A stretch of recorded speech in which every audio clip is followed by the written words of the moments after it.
हर हर महादेव। आपने जीवन में यह नहीं देखा तो आपका जीवन व्यर्थ। महाभारत के समय यानी द्वापर युग में केदार क्षेत्र में शिव जी ने पांडवों को बैल रूप में दर्शन दिए थे। वर्तमान में मंदिर का निर्माण आदि गुरु शंकराचार्य ने 8वीं से 9वीं सदी में करवाया था। यह मंदिर उत्तराखंड के 4 धामों में से एक है। मंदिर समुद्र तल से करीब 3583 मीटर की ऊंचाई पर है, जहां पर आप हमारे ठीक सामने साक्षात शिव के दर्शन कर सकते हैं। तो कुछ ऐसा दृश्य है श्री केदारनाथ का, और हम आपको साक्षात श्री केदारनाथ में भगवान शिव के दर्शन कराते हैं।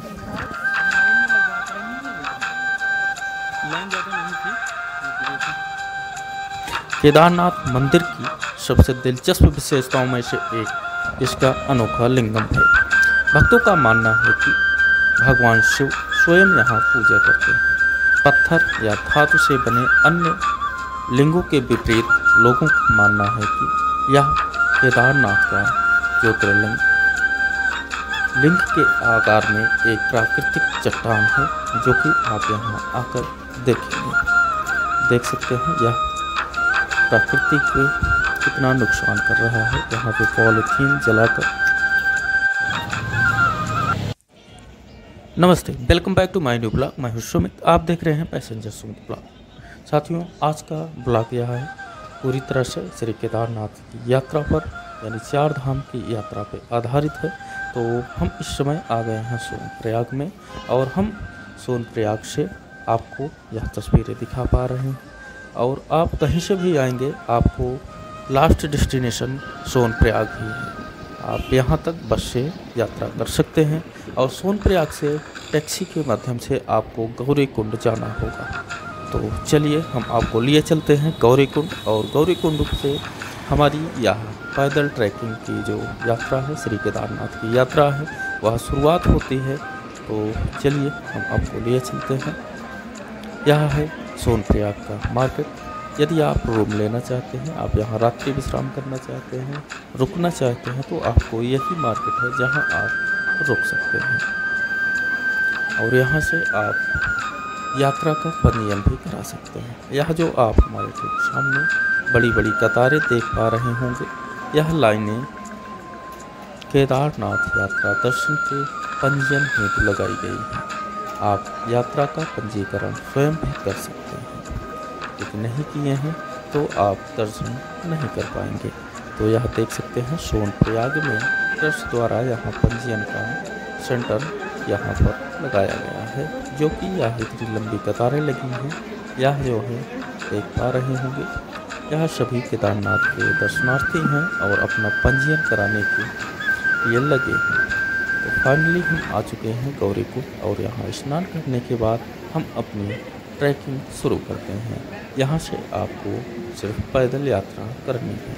आपको यहाँ से खच्चर, डोली इत्यादि मिल जाएंगे, लेकिन फिलहाल हमारी यह यात्रा पूरी तरह से ट्रैकिंग पैदल ट्रैक करते हैं। तो चलिए, गौरीकुंड हिंदुओं का एक तीर्थ है जो कि उत्तराखंड में स्थित है।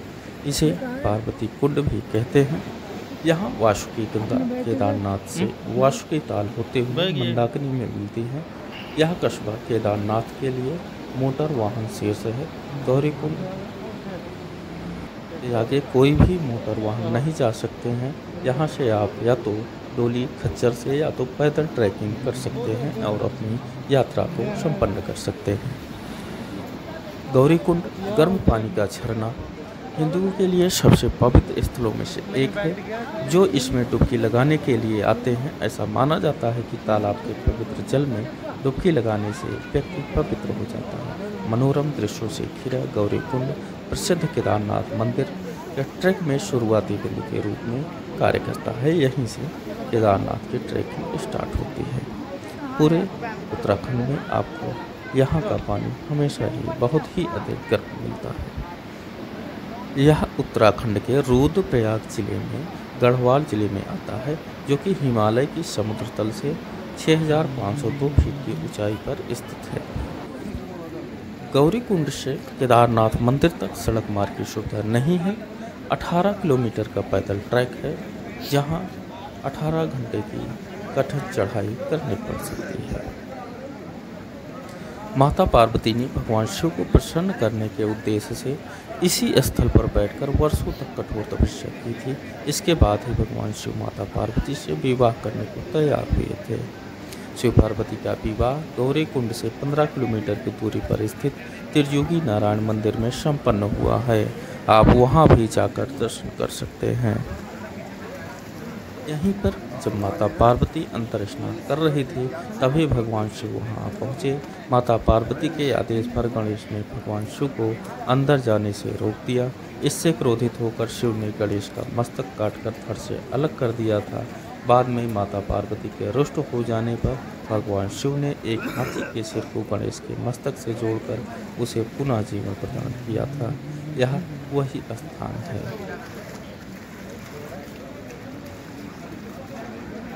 स्थान उत्तराखंड राज्य के रुद्रप्रयाग जिले में सोनप्रयाग के पास स्थित है।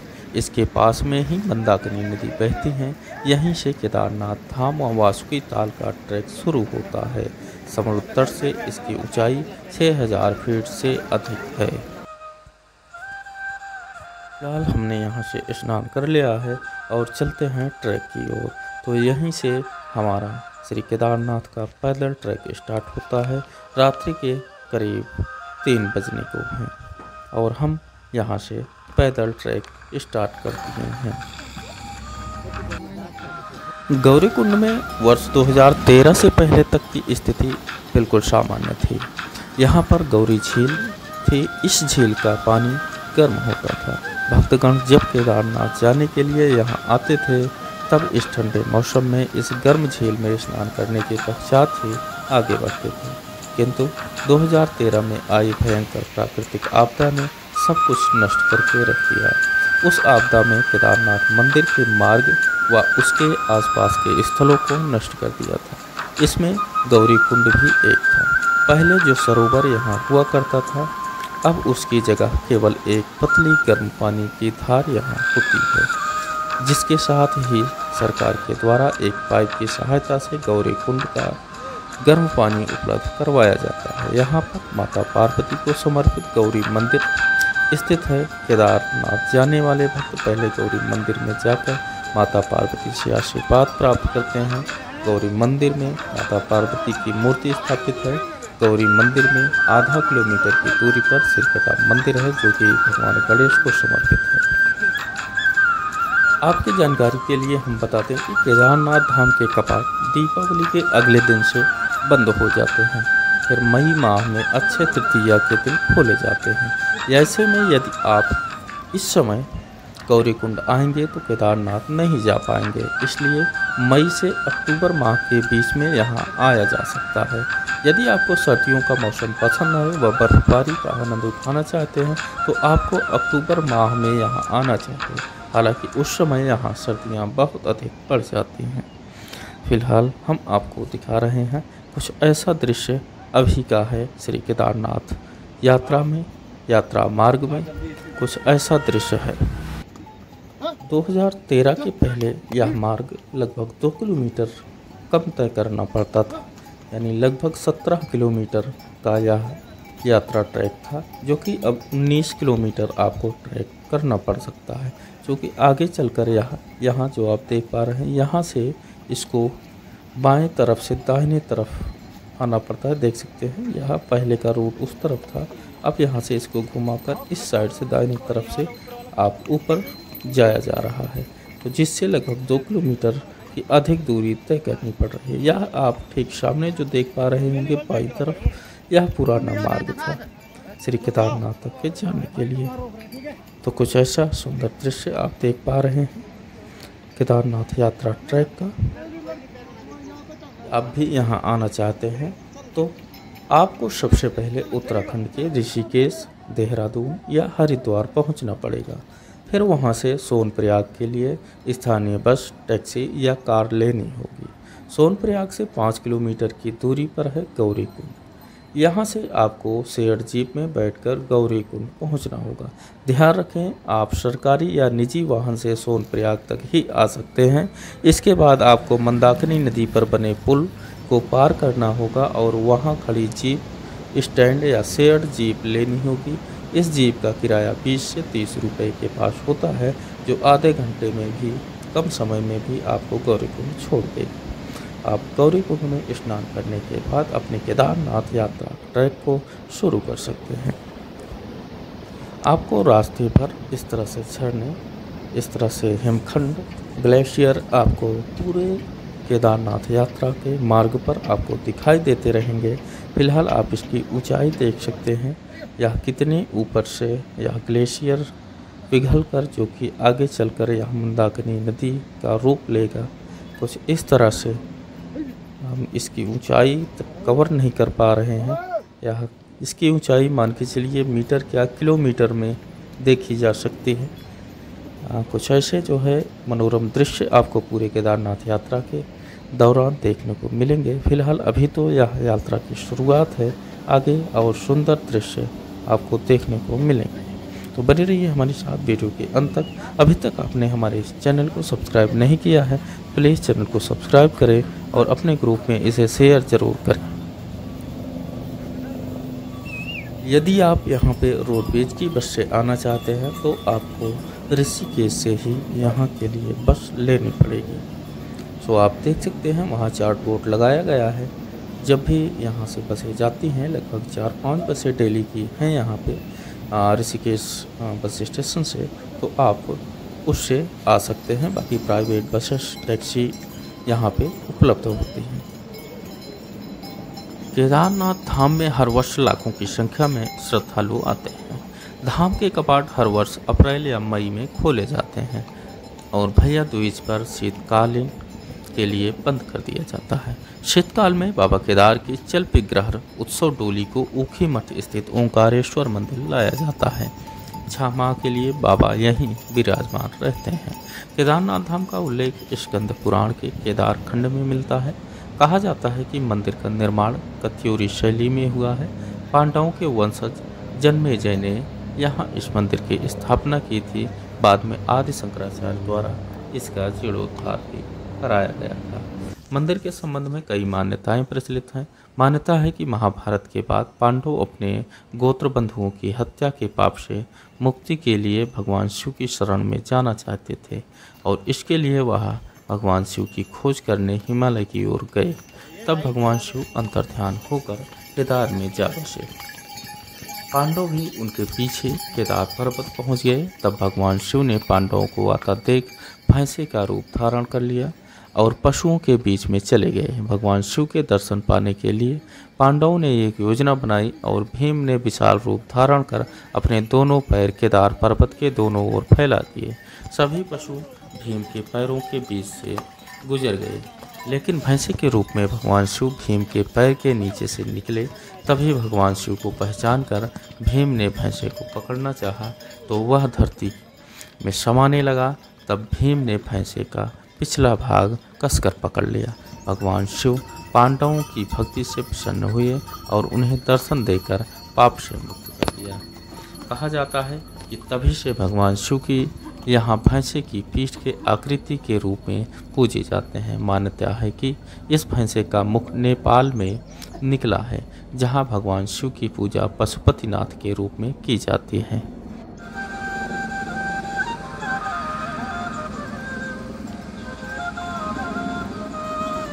हमने यह यात्रा गौरीकुंड से प्रारंभ की है और जैसा कि हम जहाँ स्नान किए थे वहाँ से बहुत नज़दीक यानी गौरी माता मंदिर से आधा किलोमीटर की दूरी पर सिरकटा मंदिर है, जो कि भगवान गणेश को समर्पित है। और ऐसा माना जाता है कि यहीं पर गणेश जी की सर को धड़ से अलग किया गया था और इसको भी आप देख सकते हैं, यहाँ भी आप दर्शन कर सकते हैं। फिलहाल हम नज़दीक होते हुए श्री केदारनाथ ट्रैक पर बाबा केदारनाथ के दर्शन हेतु कुछ ऐसा ट्रैक है, आप देख सकते हैं।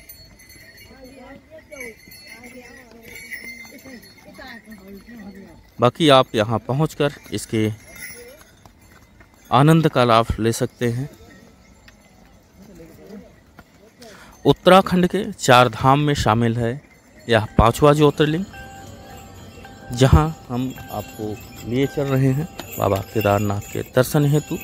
नर नारायण और पांडवों से जुड़ा है यह केदारनाथ का इतिहास। आदिगुरु शंकराचार्य ने कराया था मंदिर का जीर्णोद्धार। तो देख सकते हैं कुछ ऐसा रास्ते का व्यू, और इस तरह से आप डोली से भी जा सकते हैं। और हमारा सजेशन यह है कि आप पैदल यात्रा कर पाएँ तभी श्री केदारनाथ के दर्शन हेतु आएँ। शिव जी का 5वां ज्योतिर्लिंग उत्तराखंड में है। इसका नाम है केदारनाथ। ये मंदिर उत्तराखंड के 4 धामों में भी शामिल है। शिव जी के इस धाम का इतिहास भगवान विष्णु के अवतार नर नारायण,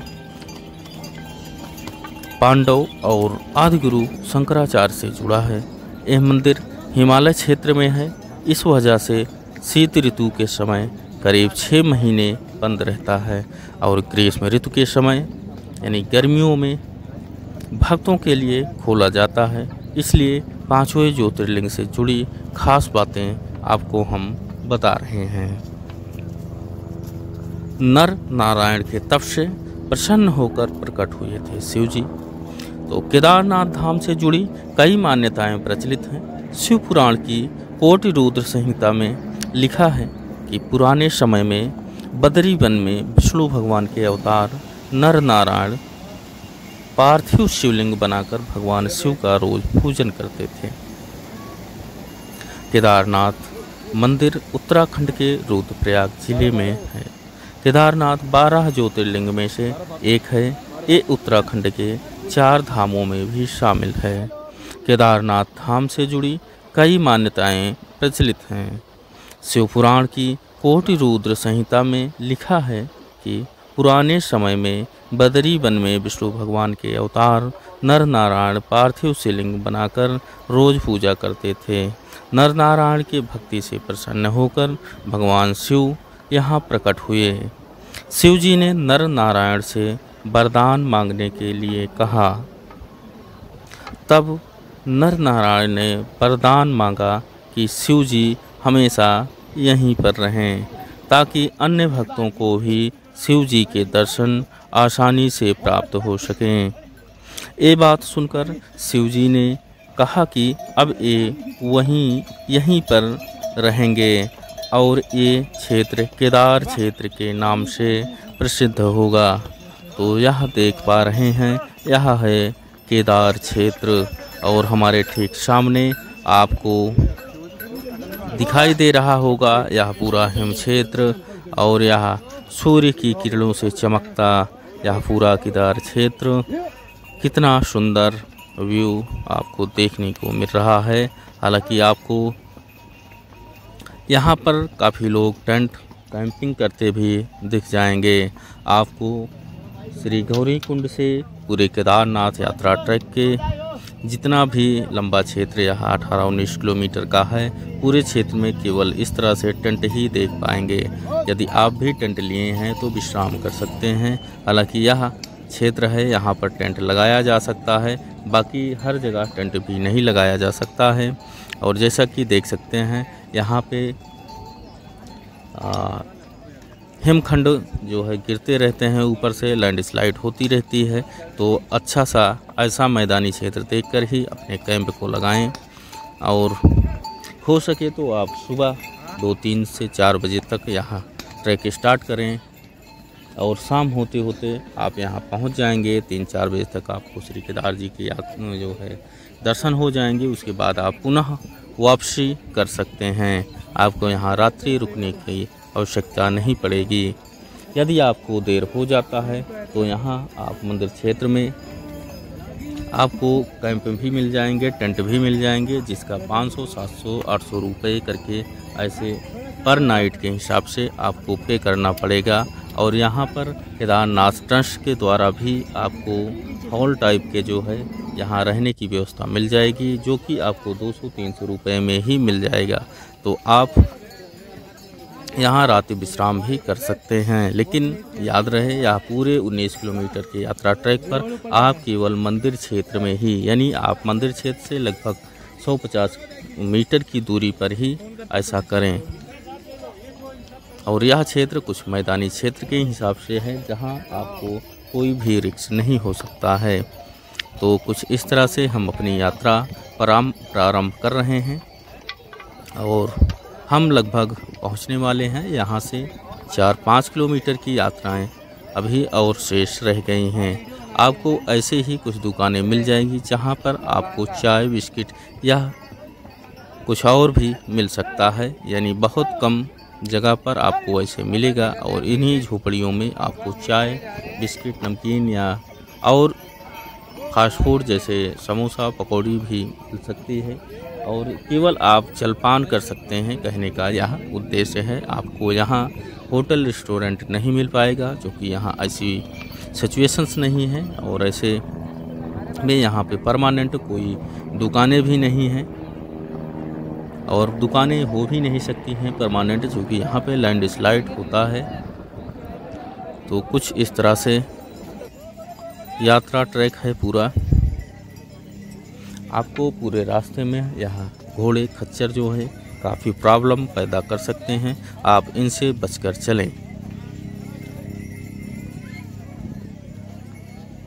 तो कुछ ऐसा दृश्य है और आगे चलकर यह दृश्य और भी सुहावना और भी अच्छा लगेगा। अब जैसे जैसे आप श्री केदार जी के मंदिर के नज़दीक पहुँचेंगे, आपको और अच्छा महसूस होगा। हालांकि यह जो है यात्रा काफ़ी लंबी है और काफ़ी दूरी है इसकी, और दोनों तरफ का आप देख सकते हैं तो 38 किलोमीटर आपको पैदल जाना आना रहता है। फिलहाल इसमें आपको ज़रा सा भी थकान नहीं महसूस होगी, तो आपको उचित यही होगा कि आप पैदल यात्रा करें। आप देख सकते हैं यह कुछ ऐसा दृश्य, चारों तरफ आपको हिम ही दिखाई दे रहे होंगे। यह सुंदर दृश्य आप देख पा रहे हैं श्री केदार जी के। पांडवों से जुड़ी है केदारनाथ की मान्यता। महाभारत के समय यानी द्वापर युग में केदारनाथ क्षेत्र में शिव जी ने पांडवों को बेल रूप में दर्शन दिए थे। वर्तमान मंदिर का निर्माण आदि गुरु शंकराचार्य ने 8वीं से 9वीं सदी में करवाया था। ये मंदिर उत्तराखंड के 4 धामों में से एक है। मंदिर समुद्र तल से करीब 3583 मीटर की ऊंचाई पर है। यह मंदिर हिमालय क्षेत्र में है। इस कारण शीत ऋतु में के इन दिनों में यह बंद रहता है। गुरु शंकराचार्य ने कराया था मंदिर का जीर्णोद्धार। मान्यता है कि ये केदारनाथ धाम में स्वयंभू शिवलिंग स्थापित है। स्वयंभू शिवलिंग का अर्थ है जो स्वयं प्रकट हुआ है। यह केदारनाथ का भी शिवलिंग स्वयं प्रकट हुआ है। केदारनाथ मंदिर का निर्माण पांडव राजा जन्मेजय ने करवाया था। बाद में आदि गुरु शंकराचार्य ने इस मंदिर का जीर्णोद्धार करवाया। यहाँ पहुँचने पर आपको ऐसा प्रतीत होगा कि आप स्वर्ग पहुँच चुके हैं, और यह स्वर्ग जैसा प्रतीत होता केदारनाथ का अद्भुत धाम। और आप यहाँ का प्राकृतिक दृश्य देख सकते हैं। और यह जो हम जिस रास्ते से आगे बढ़ रहे हैं, यह हिमखंडों के बीच से रास्ता बनाया गया है। और यह एक हिसाब से देखा जाए तो काफ़ी रिस्क है। हालांकि ऊपर से लेकर नीचे तक यह पूरी बर्फ़ यहाँ पर पड़ी हुई है, और डर इसी बात का है कि यह स्लाइड कर गई तब यह रिस्क हो सकता है। हालांकि यहाँ पे SDRF के जवान लगे हुए हैं, और वह किसी भी यात्री को यहाँ रुकने नहीं देते हैं। फिलहाल यह हम बर्फ़ के रास्ते से चल रहे हैं। यह आपको जो थोड़ा बहुत मिट्टी दिखाई दे रही है, या आने जाने वाले भक्तों के पैरों से, जूतों से लगी हुई मिट्टियाँ हैं, अन्यथा यह पूरा बर्फ़ ही है। यहाँ मिट्टी नाम मात्र का है। और जैसा कि आप देख सकते हैं यह सुंदर दृश्य, हम श्री केदारनाथ यात्रा ट्रैक पर हैं और यह मंदिर के लगभग 1 से 1.5 किलोमीटर की दूरी पर है। तो अब हमारी यात्रा यहाँ समाप्त होने वाली है और हम अपने गंतव्य की ओर पहुँच रहे हैं। ऐसा यहाँ आप देख सकते हैं, चूँकि हमें यह मंदिर का शिखर भी दिखाई देने लगा है यहाँ से, और जल्द ही हम श्री केदार जी के दरबार में पहुँचने वाले हैं। हमें यहाँ पर मंदिर से जुड़ी कुछ अन्य खास बातें भी जान लेनी अति आवश्यक है। केदारनाथ मंदिर एक ऊंचे चबूतरे पर बना हुआ है। मंदिर के मुख्य भाग यानी मंडप और गर्भगृह के चारों ओर परिक्रमा मार्ग बना हुआ है। आप देख पा रहे हैं, आपको इस तरह से टोकरी में भी लोग यहाँ पर ले जाते हैं, जैसा कि आप हमारे ठीक सामने देख पा रहे हैं। यह काफ़ी कठिन काम है और जो यह मार्ग केवल अकेले नहीं तय किया जा सकता है, यह लोग ये अपने पिट्ठू पर, अपने पेट पर यात्रियों को ऐसे बिठाते हैं और यह पूरी यात्रा, और यह यात्रा जो है इनका केवल काम इतना नहीं है कि यह पहुंचा दें, यह पूरा होता है ले जाने और ले आने का, और इसका जो पे करना पड़ता है हमने यहाँ जानकारी ली तो 170 रुपये पर केजी के हिसाब से इनका जो है यह किराया होता है। हालांकि यह जो है मेहनती लोग हैं और यहाँ पर ज़्यादातर नेपाल से आए हुए लोग हैं और यह केवल 6 महीने तक ही यह यात्रा चलती है और इनका काम यही है। तो सबसे मेहनत का काम इनका है। आप घोड़े खच्चर से न चलकर इनसे अगर आएंगे तो भी ठीक है, अन्यथा आप सबसे उचित यह होगा कि आप पैदल यात्रा ट्रैक करें, तभी श्री केदार जी के दर्शन के लिए आएँ। तो आप देख सकते हैं यहाँ पर सभी के हाथों में एक डंडा है, एक स्टिक्स है और इसके सहारे यह यात्रा तय करते हैं। तो हम आपको यह भी सजेस्ट करना चाहते हैं कि आप भी ऐसा एक डंडा ले लें, एक स्टिक्स ले लें, आपको यात्रा मार्ग में को तय करने में काफ़ी सहायता प्राप्त होगी। तो कुछ ऐसा दृश्य, इतना सुंदर दृश्य आप देख पा रहे हैं श्री केदारनाथ के यह यात्रा ट्रैक है। और यहाँ पर आपको लाखों की संख्या में यह घोड़े खच्चर दिखाई देंगे और पूरे रास्ते यहाँ आपको प्रॉब्लम क्रिएट करते रहेंगे। हालांकि इनसे ट्रस्ट को काफ़ी लाभ होगा, इसलिए यहाँ पे इतने अत्यधिक मात्रा में यहाँ पे हैं, वरना यह ट्रैक जो है और सुगम होता यहाँ पर यदि खच्चर ना होते। हमें रास्ते भर इन खच्चरों से प्रॉब्लम हुई है। आप चल रहे हैं, आपके सामने आपके बीच में घुस जाएंगे। क्योंकि यह यात्रा ट्रैक काफ़ी रिक्सी है, तो हो सकता है आप इनसे डिस्टर्ब हों और आपको इनसे धक्का लगें और आप नीचे चले जाएं और हज़ारों फीट नीचे चले जाएं। आपके लिए यह जो है उचित नहीं होगा। तो इस पर भी यह ट्रस्ट जो है केदारनाथ ट्रस्ट बोर्ड, इसको भी ध्यान देना चाहिए। और यह जो है आपको जल्दी पहुंचाने के चक्कर में आपके आगे लेकर घुस जाते हैं। तो हमारा यह सजेशन है, यदि आप असमर्थ हैं तो यात्रा न करें, और करना भी चाहते हैं तो आप टोकरी से करें। आप जैसा कि यहाँ पे देख रहे हैं, जो डोली या 4 लोगों को यह डोली होती है, 4 लोग लेकर जाते हैं, आप उससे यात्रा करें। और यह सिंगल जो टोकरी से यात्रा कराते हैं उससे यात्रा करें, पर यह घोड़े और खच्चर से यात्रा न करें। तो यह सुंदर दृश्य आप देख पा रहे हैं श्री केदारनाथ जी के, और जल्द ही आपका और हमारा इंतज़ार खत्म होने वाला है और हम पहुंचने वाले हैं श्री केदार जी के मंदिर क्षेत्र में। हालांकि यह पूरा केदार क्षेत्र ही है, लेकिन अभी भी हमारी यात्रा थोड़ी शेष है। तो आप जैसे ही मंदिर पहुंचेंगे तो आप देखेंगे कि मंदिर के बाहर परिसर में शिव जी के वाहन नंदी विराजित हैं। यहाँ शिव जी का पूजन प्राचीन समय से चली आ रही विधि से किया जाता है। सुबह सुबह शिवलिंग को स्नान कराया जाता है, घी का लेपन किया जाता है। इसके बाद धूप दीप आदि पूजन सामग्रियों के साथ भगवान की आरती की जाती है। शाम के समय भी ऐसे पहुंच सकते हैं केदारनाथ, जैसा कि हम पहुंचने वाले हैं और यहाँ पर शाम भी होने को है। और यह सुंदर दृश्य आपके नज़रों के सामने और हमें तो बहुत अच्छा प्रतीत होता है। आपको इसका सही आनंद प्राप्त करना है तो आपको श्री केदार जी की यात्रा करनी चाहिए।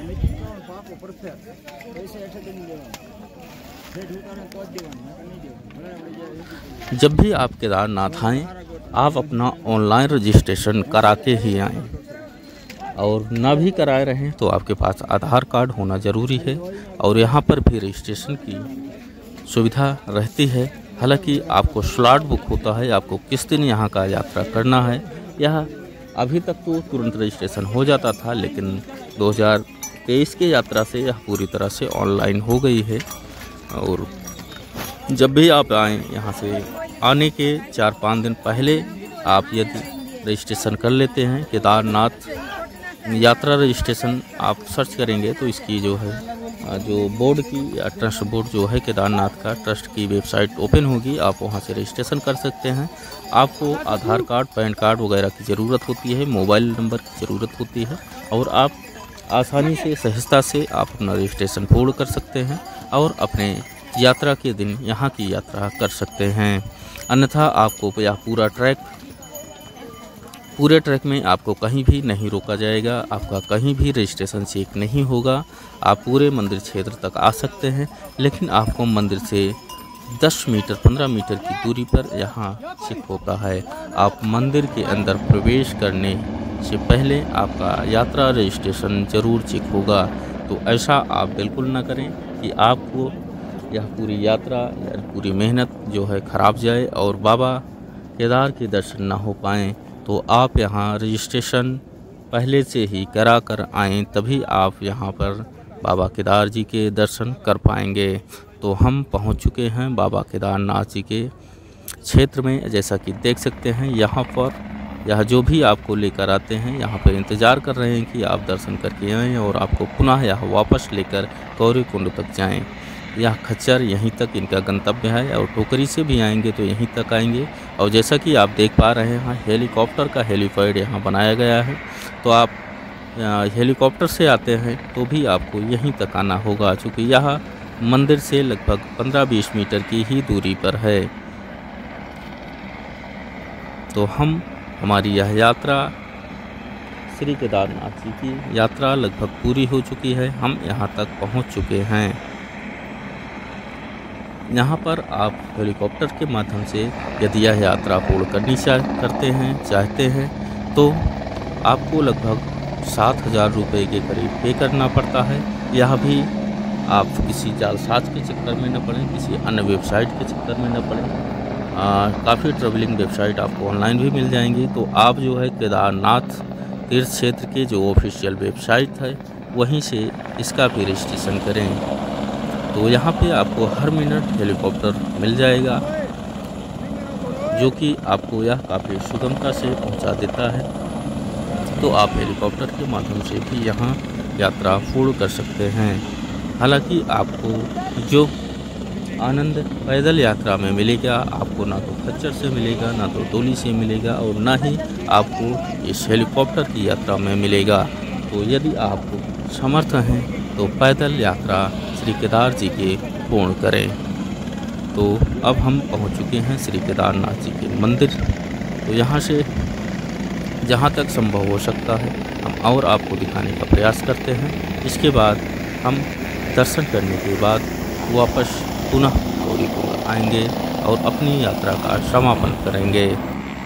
तो यह सुंदर दृश्य आप देख पा रहे हैं श्री केदारनाथ मंदिर क्षेत्र से। तो आपको यह यात्रा कैसी लगी, आपको यह यात्रा के दौरान पड़ने वाले पड़ाव कैसे लगे, और पूरे यात्रा में हमने आपको जो भी दिखाया, इसमें जो भी कमियां हैं, जो भी गलतियां हैं, आप उसको कमेंट बॉक्स में हमें ज़रूर बताएं। हम उनको आपके हिसाब से सुधारने की कोशिश करेंगे। यदि आप कमेंट बॉक्स में अपने विचार, अपने सुझाव हमें प्रेषित करते हैं तो हम उसे ज़रूर से ज़रूर सुधारने की कोशिश करेंगे। और आपको यात्रा से जुड़ी कोई भी जानकारी चाहिए तो आप भी उसे बेशक कमेंट बॉक्स में कमेंट कर सकते हैं। जितना संभव होगा हम जो है उसका रिप्लाई भी करेंगे। तो यदि आप श्री केदारनाथ जी की यात्रा करना चाहते हैं तो ज़रूर से ज़रूर कमेंट करें। और आपको पूरी यात्रा में यहाँ का दृश्य, यहाँ का प्राकृतिक जो भी दृश्य है कैसे लगा, आप उसको भी यहाँ पे कमेंट कर सकते हैं। यदि आप इस वर्ष श्री केदार जी की यात्रा करना चाहते हैं तो हम आपके जानकारी के लिए बता दें कि 11 मई 2024 से यहाँ श्री केदारनाथ जी के कपाट खुल जाएंगे। आप 11 मई से ही यहाँ पर बाबा भोलेनाथ जी के दर्शन कर सकते हैं। तो आप यदि यहाँ आने का प्लान कर रहे हैं तो आप 11 मई के बाद ही यहाँ पर आने का विचार करें। आपको यहाँ आने पर श्री केदारनाथ जी के आसपास कई सारे दर्शनीय स्थल हैं जिसका भी आप यहाँ पे दर्शन कर पाएंगे। आप श्री केदारनाथ जी के दर्शन के लिए आएँ तो यह जो कि 4 धामों में आता है, श्री केदारनाथ, गंगोत्री, यमुनोत्री और बद्रीनाथ के दर्शन ज़रूर करें। आपको श्री बद्रीनाथ के दर्शन के बिना आपका केदारनाथ दर्शन भी अधूरा माना जाता है। तो आप जब भी आएँ 2-3 दिनों का प्लान ज़रूर बना कर आएँ। तो आप ठीक हमारे सामने देख रहे हैं श्री केदारनाथ मंदिर और यह श्री केदारनाथ का सुंदर दृश्य। यह ठीक सामने आपको ऊंचाई पर एक मंदिर दिखाई दे रहा होगा जहां पर भीमशिला है और कुछ ऐसा सुंदर दृश्य। अब आपको इसके आगे की यात्रा नहीं करनी है, यह पूरा मंदिर क्षेत्र ही है और यहाँ के बर्फ़ की वजह से आपको मंदिर तक का व्यू न दिखाई दे रहा होगा। बाकी आप देख सकते हैं यह चारों ओर हम आपको दिखाते हैं श्री केदारनाथ मंदिर क्षेत्र का यह सुंदर परिदृश्य। ऐसा लगता है कि हम पहाड़ों पर बस गए हैं और आसमान की ऊंचाइयों तक पहुंच चुके हैं। तो यह है, यहाँ पे जो शेल्टर बनाए गए हैं, यहाँ आपके रहने की, रात्रि विश्राम की भी व्यवस्थाएं हैं।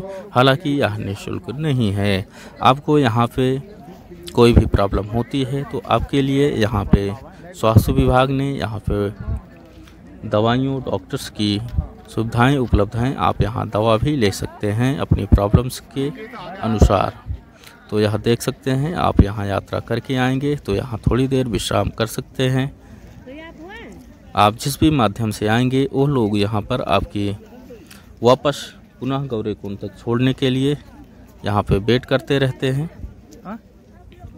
यह सुंदर दृश्य बाबा केदारनाथ के।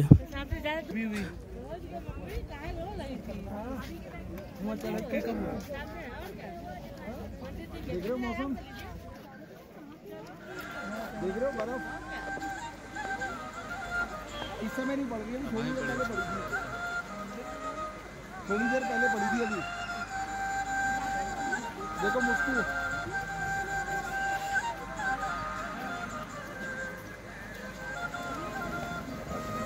लाइन में लग गया। आप लाइन में नहीं लगे? लाइन ज़्यादा नहीं थी जब गए थे।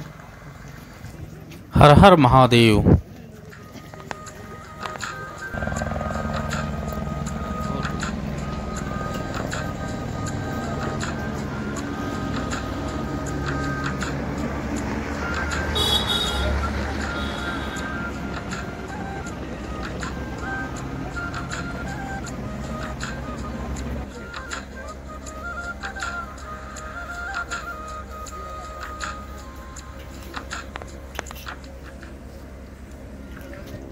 यह दृश्य आप देख पा रहे हैं, इतना सुंदर दृश्य हमने तो पहले कभी नहीं देखा। यह देख सकते हैं, इतने सुंदर एनवायरनमेंट में यहाँ लोग पॉलीथीन जला रहे हैं और पहाड़ों को भी असुरक्षित कर रहे हैं, जैसा कि आप यहाँ देख पा रहे हैं। तो आप जब भी श्री केदारनाथ जी की यात्रा में आएँ, अपने साथ प्लास्टिक वेस्ट न लाएं और प्लास्टिक की थैली पॉलीथीन्स न लाएं यहाँ पे। और जैसा आप यहाँ देख पा रहे हैं, कुछ ऐसा सुंदर दृश्य के बीच यहाँ धुआं, यह जो है कहीं न कहीं हमारे प्राकृतिक पर्यावरण को नुकसानदेह साबित हो सकता है, तो आप अपने साथ इसको बिल्कुल भी न लाएं।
अद्भुत अद्वितीय दृश्य जो आप केदारनाथ का देख पा रहे हैं।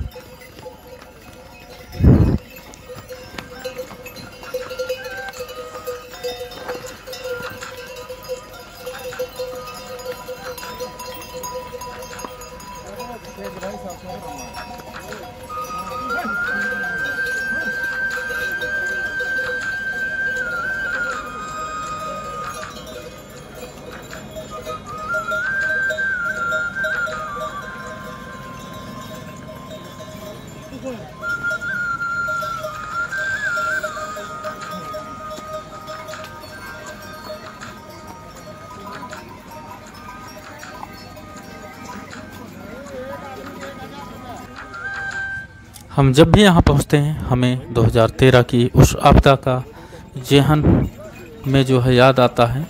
और एक हिसाब से आज भी उसको सोचकर यहाँ उपस्थित होने से भय उत्पन्न होता है कि क्या दृश्य रहा होगा। चारों तरफ बर्फ ही बर्फ और बचने के आज भी कोई रास्ता, कोई भी उपाय नहीं है। यहाँ के देख सकते हैं चारों तरफ बर्फ ही बर्फ। इसका स्लाइड हो जाए तो रिस्क तो है ही है। फिलहाल आनंद की प्राप्ति भी यहीं से होती है। अद्भुत अदृश्य यहाँ देख सकते हैं।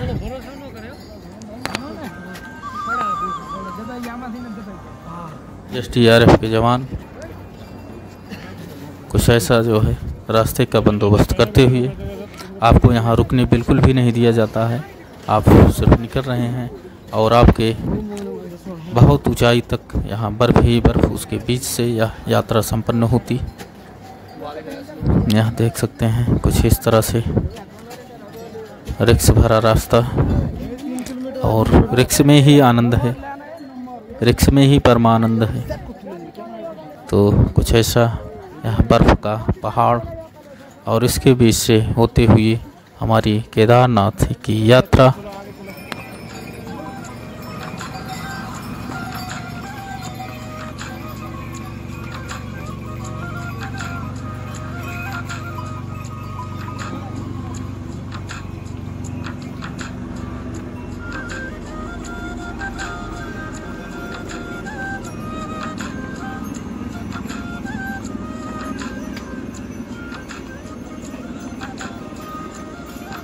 साथियों, आज की यह यात्रा हमारी यहीं संपन्न होती है और जल्द मिलेंगे किसी नई टॉपिक के साथ, किसी नए यात्रा पर, किसी नए डेस्टिनेशन पर। अभी तक आपने हमारे इस चैनल को सब्सक्राइब नहीं किया है तो प्लीज़ चैनल को सब्सक्राइब करें और अपनी राय हमें इस वीडियो के कमेंट में ज़रूर प्रेषित करें। हर हर